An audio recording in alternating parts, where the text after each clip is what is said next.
Cześć, witajcie! Tym razem garść informacji diagnostycznych dla posiadaczy samochodów Renault z zainstalowanym silnikiem M4R, czyli wszelkiej maści Renault Laguna 3, Renault Megane 3, widoczny tu na filmie Fluence oraz wszelkiej maści Nissanów z silnikiem MR20.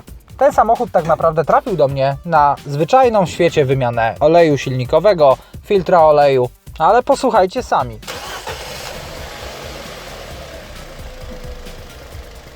Dla wprawnego ucha już taka praca silnika tuż po odpaleniu powinna dać do myślenia. Samochód oczywiście nie wyświetla żadnych błędów na desce, wszystko jest jak najbardziej poprawnie. Również delikatne dodawanie gazu nie wróży tutaj niczego złego.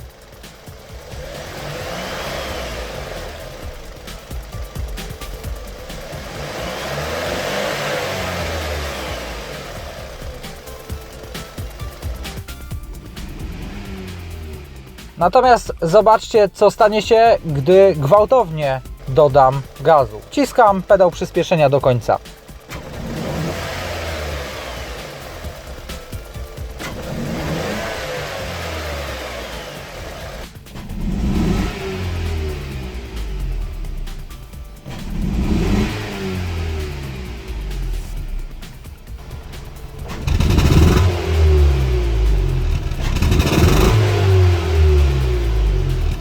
Ewidentnie wypada zapłon na którymś z cylindrów. Użytkownik tego pojazdu na co dzień jeździ niezwykle delikatnie i fakt faktem mógł nie zauważyć tejże usterki. I tak oto ze zwykłej wymiany oleju płynnie przechodzimy sobie do naprawy tegoż samochodu, gdyż ja na pewno nie wypuszczę go w takim stanie z mojego garażu. Skoro zestaw wskaźników nie wskazuje nam usterki, to niby nie ma jeszcze tragedii, pomyślicie. Otóż nic bardziej mylnego. Schodząc do kanału, katalizator rozgrzany jest praktycznie do czerwoności. No na pewno nie powinno się jeździć w ten sposób. Zobaczymy sobie szybciutko, jak wyglądają wartości spalania stukowego dla poszczególnych cylindrów. Może to naprowadzi nas na jakiś trop. Ja pokażę Wam całą procedurę, korzystając z wersji Clipa 160. Oczywiście rozpoznajemy numer VIN pojazdu, typ skrzyni biegów. W przypadku tych samochodów FK0 to automat, a TL4 to manual.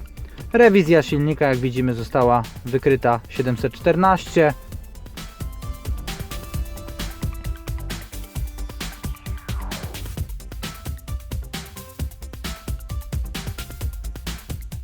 Kontynuujemy. Wykonujemy test sieci multiplexowej.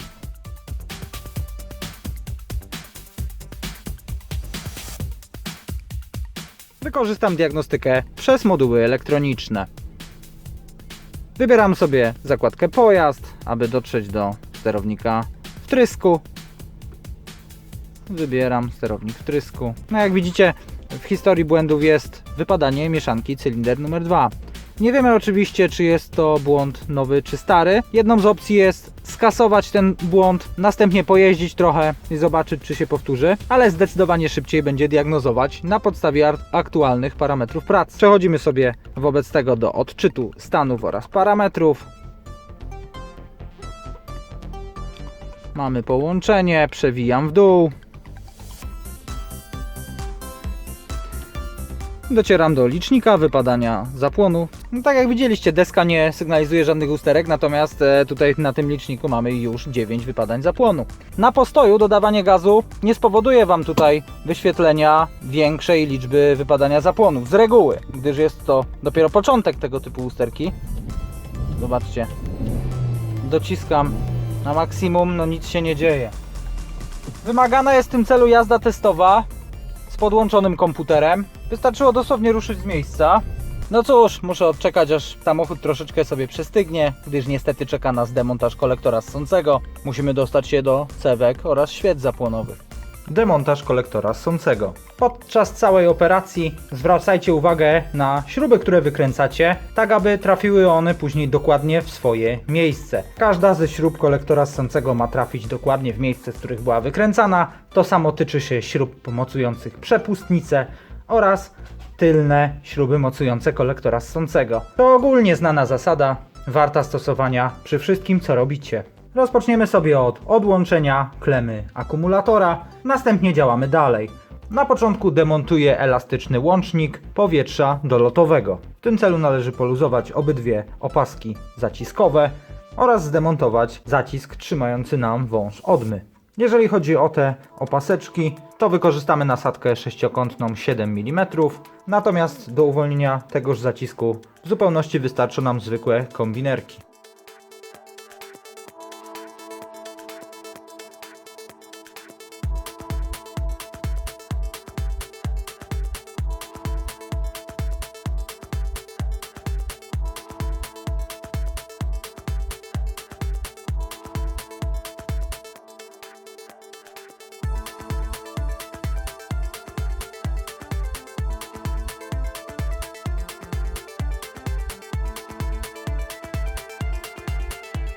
Następnym krokiem jest demontaż elektrycznej przepustnicy. Istnieją tutaj dwie drogi. Oficjalna procedura producenta samochodu nakazuje nam całkowite opróżnienie układu chłodzenia, następnie zdemontowanie tych dwóch klipsów, demontaż wężyków, które odpowiedzialne są za podgrzewanie przepustnicy, następnie rozłączenie wiązki elektrycznej oraz demontaż przepustnicy z pojazdu. Aczkolwiek zachowując zdrowy rozsądek, możemy tego bez problemu uniknąć. Te tutaj węże są niezwykle elastyczne.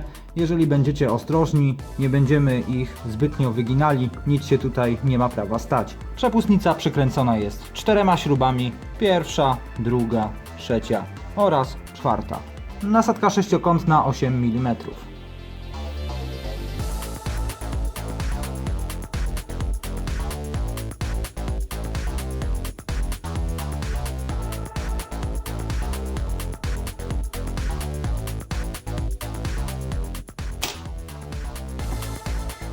Ok, przepustnica jest uwolniona. Odchylamy ją delikatnie. Tak jak widzicie, przewody gumowe układu chłodzenia są niezwykle miękkie i jest ich tutaj spory zapas. Oczywiście oglądamy sobie przepustnicę. Jeżeli jest brudna, jest to doskonała okazja do jej wyczyszczenia. Po odkręceniu przepustnicy światło dzienne ujrzała jedna z dwóch tylnych śrub mocujących cały kolektor ssący. Oczywiście odkręcamy. Nasadka sześciokątna 10 mm.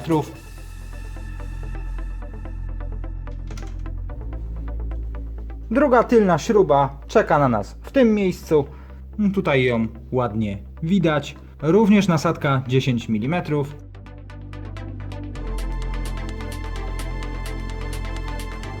Następnie uwalniamy drugi z przewodów łączących odmę olejową z kolektorem ssącym. Tutaj macie opaseczkę.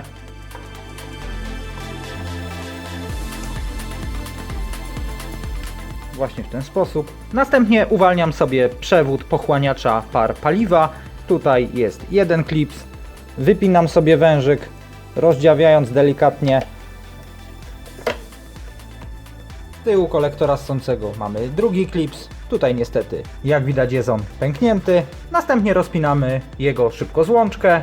Naciskacie z jednej, jak i z drugiej strony na te tutaj plastikowe występy, jednocześnie ciągnąc do tyłu. Złącze nam ładnie wychodzi. Rozpinamy kolejne połączenie, a raczej podtrzymanie tegoż przewodu. Następnie taka sama szybkozłączka jak od strony kolektora, również ściskam i wypinam całkowicie przewód z elektrozaworu pochłaniacza par paliwa. Przewód jest uwolniony, możemy wyjąć sobie go z samochodu, aby nie przeszkadzał nam w dalszej pracy. Następnie odłączamy przewód podciśnieniowy prowadzący z kolektora ssącego do serwa hamulcowego. Tutaj widoczne jest to połączenie. Należy ścisnąć na końcu przewodu, tak jak widzicie, takie tutaj dwa wąsy, górny oraz dolny, rozchylają się. Mając to ściśnięte, możemy również wysunąć przewód. Oczywiście kontrolujemy stan o-ringu uszczelniającego. Jeżeli jest stwardniały lub pęknięty, oczywiście wymiana na nowy. Następnie odłączamy przewód elektryczny od czujnika podciśnienia kolektora ssącego. Aby ułatwić sobie dostęp, wyjmę sobie tutaj wąż odmy oraz troszeczkę go odsunę. No i czujnik, jak widzicie, mamy jak na dłoni. Odchylam klips i wysuwam konektor. Wyjmujemy miarkę oleju, a jej gniazdo na czas prac zabezpieczamy przed wpadnięciem tam niepożądanych przedmiotów oraz kurzem. Następnie możemy ostatecznie odkręcić kolektor ssący. Kolektor ssący od przodu silnika jest przykręcony za pomocą 5 śrub. Śruby odkręcamy w następującej kolejności. Ta śruba jako pierwsza, ta śruba jako druga, ta śruba jako trzecia, ta jako czwarta oraz ta środkowa jako ostatnia, piąta. Nasadka sześciokątna 10 mm. Przy pierwszej śrubie oczywiście zwróćcie uwagę na przewód elastyczny klimatyzacji, aby go nie uszkodzić.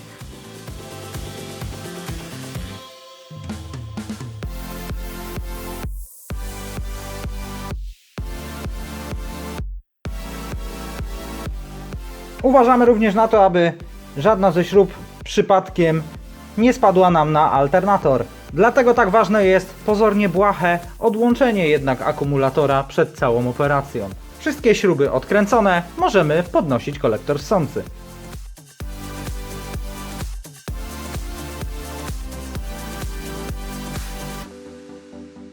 Niezwłocznie po zdemontowaniu kolektora zabezpieczamy sobie dolot za pomocą czystej szmatki, tak aby żaden kurz oraz nie daj Boże jakiś element nie wpadł nam do środka. Mamy dostęp do cewek zapłonowych. Odłączamy konektory, oczywiście naciskam tutaj na to plastikowe zabezpieczenie, jednocześnie wysuwając konektor.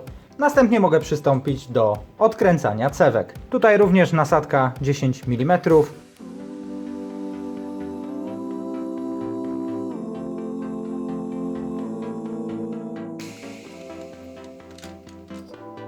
Tak uwolnione cewki bez trudu wyciągamy, po prostu podnosząc je do góry.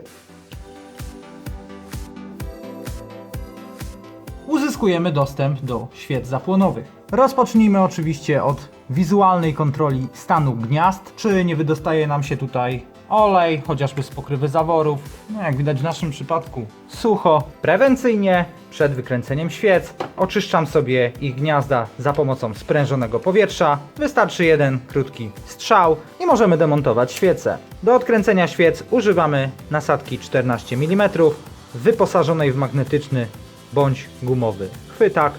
Jest to cienkościenna nasadka, specjalnie przeznaczona do aut francuskich. No ja akurat mam na 3/4 cala, mam tutaj przejścióweczkę na 1/2 cala oraz pokrętło.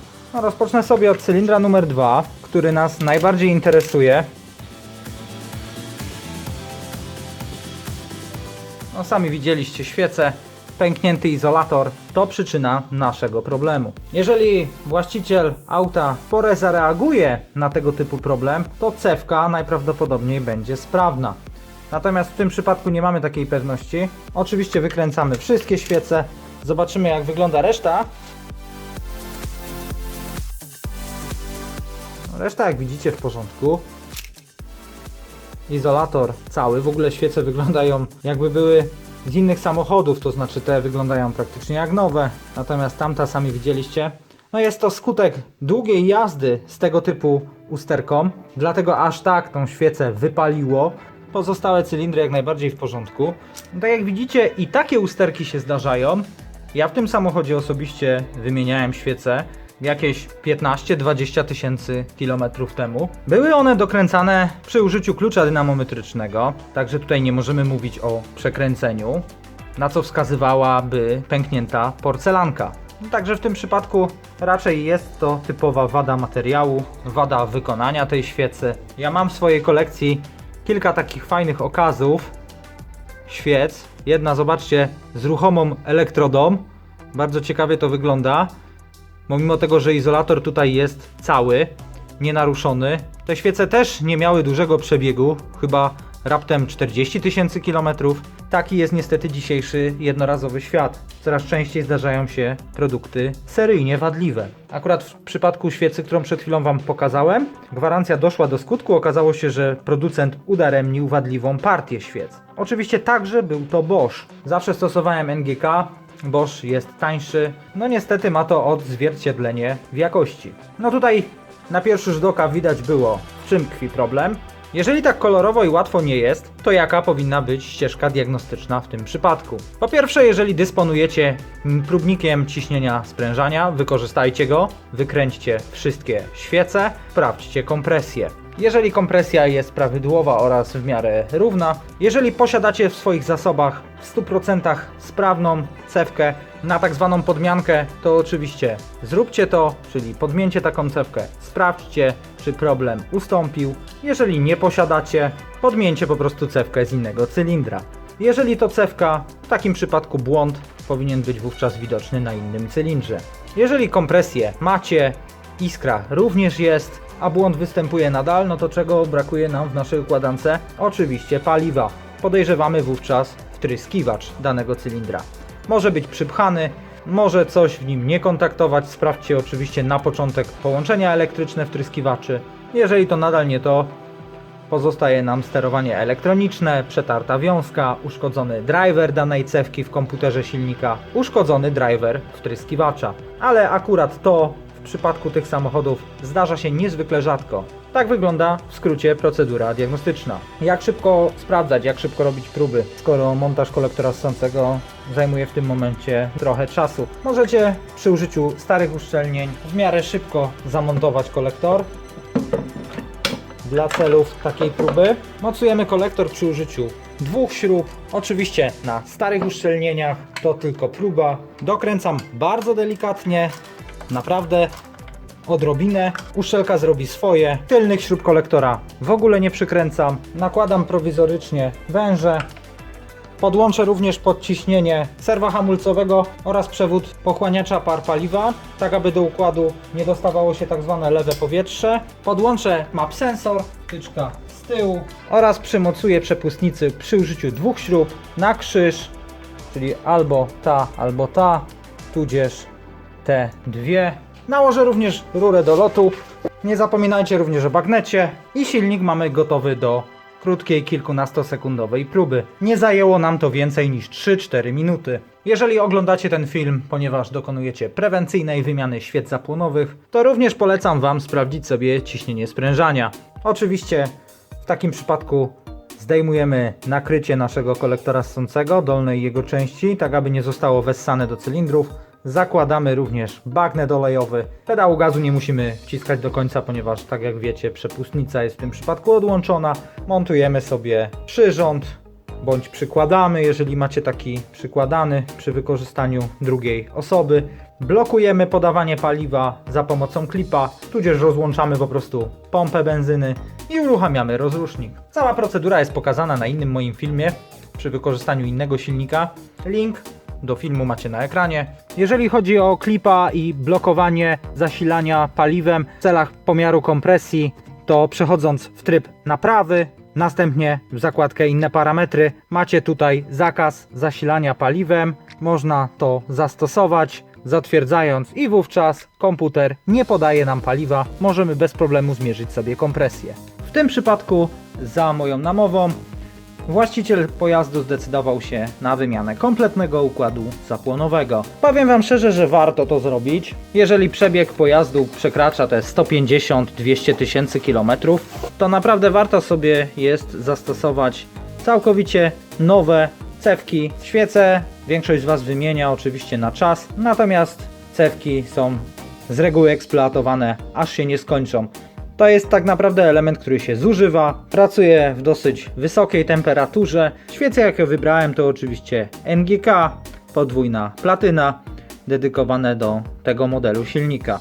Podczas montażu nowych świec postępujemy zgodnie z instrukcją ich producenta. Tak jak widzicie na początku, dokręcamy świecę ręką do momentu wyczucia wyraźnego oporu.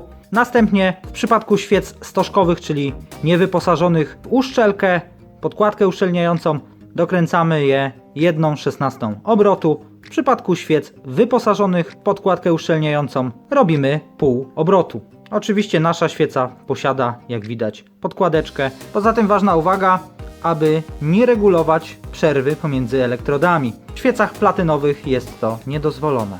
Uważajcie również, aby nie upuścić świec, również jest to dla nich szkodliwe. Jeżeli montujecie stare świece, to absolutnie nie czyśćcie ich szczotką drucianą, możecie jedynie użyć w tym przypadku sprężonego powietrza. Zużycie takich świec, jeżeli montujecie je ponownie, możecie jedynie sprawdzić przy użyciu szczelinomierza oraz wizualnie.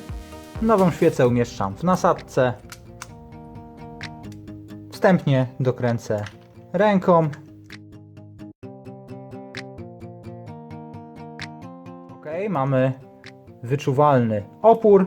Następnie dokręcimy ją o pół obrotu, tak jak zalecił producent.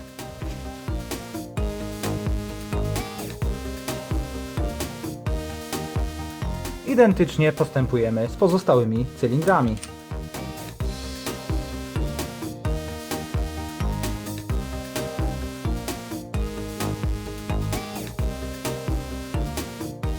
Zbyt słabe dokręcenie świec może się skończyć ich odkręceniem, utratą kompresji oraz zerwaniem gwintów głowicy. Natomiast zbyt mocne może spowodować pęknięcie izolatora, uszkodzenie elektrody, a nawet jej wypadnięcie do wnętrza komory spalania i w tym przypadku również destrukcję silnika. Zwróćcie na to uwagę i naprawdę nie siłujcie się z tym, dokręćcie to w odpowiedni sposób. Jeżeli chcecie użyć klucza dynamometrycznego, to moment dokręcania świec w tym przypadku zawiera się w przedziale 20 Nm plus minus 10%. Przyszedł czas na montaż cewek. Rozpoczynamy od wymiany podkładki sprężystej na śrubach trzymających cewki, gdyż jak sami widzicie nie spełni ona już swojego zadania, jest spłaszczona. Następnie delikatnie wsuwam cewkę, zwracając uwagę, aby trafiła ona na świecę. Przykręcamy śrubę. Śruby trzymające cewki zapłonowe dokręcamy momentem 7 Nm. I oczywiście podłączamy konektor.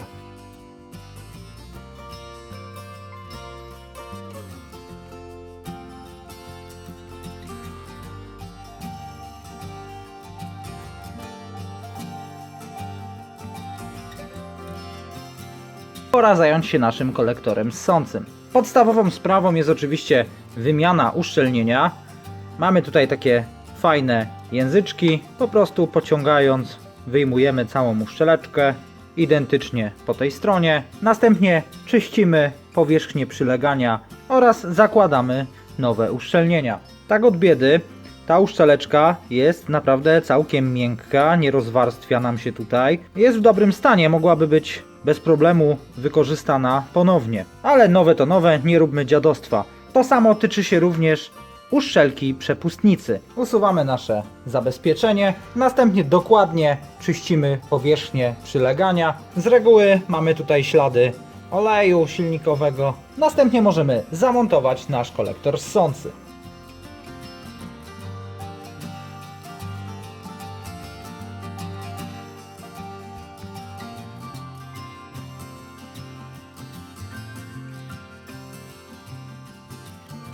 W następnym jego przyłożeniu sprawdzamy, czy nie przytrzasnęliśmy żadnego przewodu. Uważamy w szczególności na przewód od czujnika podciśnienia, gdyż on lubi się tam niestety zaplątać. Montaż rozpoczynamy od przykręcenia śrub trzymających przednią część kolektora ssącego. Kolejność przykręcania śrub jest odwrotna do kolejności ich odkręcania. Czyli na początek środkowa śruba, druga w kolejności jest ta, trzecia ta, czwarta ta oraz piąta ta. Na początek śruby przyłapuję sobie wstępnie ręką, tak aby mieć tutaj jeszcze ewentualny luz, aby kolektor ładnie nam się tutaj ułożył.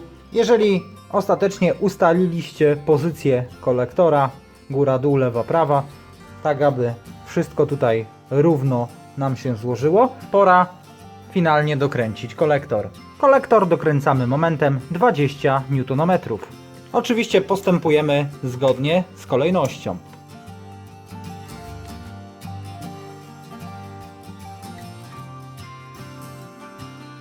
Następnie przystępujemy do przykręcenia tyłu kolektora ssącego. Tutaj również działamy momentem 20 Nm.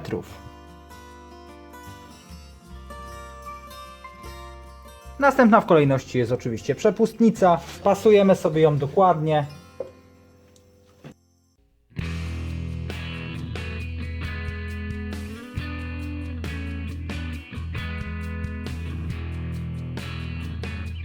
śruby mocujące przepustnicę, dokręcam momentem 10 Nm. Następnie podłączamy wszystkie przewody w taki sam sposób, w jaki je demontowaliśmy.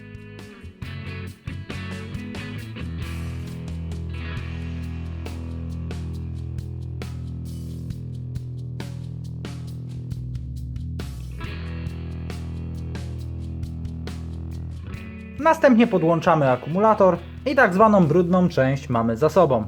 Jak wiecie, sterownik wtrysku paliwa posiada funkcje autoadaptacyjne, tak więc po wykonanej przez nas naprawie warto byłoby je skasować. Sterownik próbuje zapobiegać wypadaniu zapłonu, m.in. przesuwając kąt wyprzedzenia zapłonu, uczy się tych wszystkich parametrów.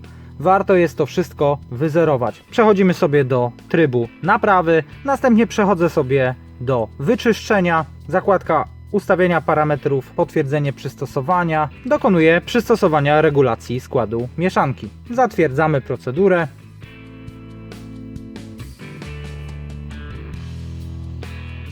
Sterowanie zakończone. Klikam wstecz. Możemy jeszcze wyzerować wyuczone adaptacje cewek zapłonowych. Również zatwierdź. Zakończono. W tym momencie, przechodząc do trybu diagnostycznego, w parametrach pracy powinniśmy mieć wyzerowaną adaptację. OK, dokonujemy próbnego rozruchu. Mamy oczywiście na ekranie stany oraz parametry, będziemy je sobie kontrolowali.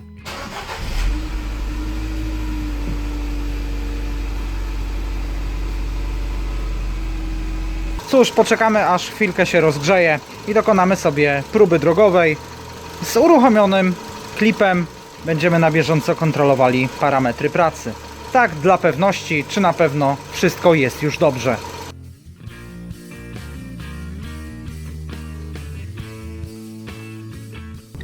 Samochód jest sprawdzony. Przejechałem ponad 20 km. Żadnych niepokojących objawów nie zaobserwowałem. Na klipie również wszystko w jak najlepszym porządku. Silnik zaadoptował sobie już skład mieszanki. Wszystko działa jak w nowym samochodzie. Także na dziś to tyle. Mam nadzieję, że filmik się podobał i był przydatny. Pozdrawiam Was serdecznie i do następnego razu.